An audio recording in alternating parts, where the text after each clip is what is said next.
സത്യത്തിൽ ആത്മഹത്യ എന്ന പദം പോലും സത്യമല്ല എന്നതാണ് മറ്റൊന്ന്. ശരീരത്തിന്റെ ഹത്യ മാത്രമേ ഇവിടെ നടക്കുന്നുള്ളൂ, ജീവന്റെ ഹത്യ മാത്രമേ നടക്കുന്നുള്ളൂ.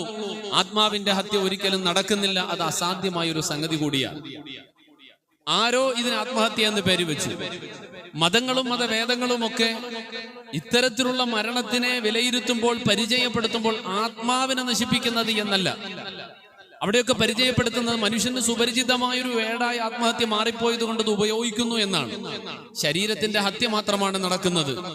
വാസ്തവത്തിൽ ശരീരം മാത്രം നഷ്ടപ്പെട്ട് ജീവൻ നഷ്ടപ്പെട്ട് ശരീരം നഷ്ടപ്പെട്ടു പോകുന്നു.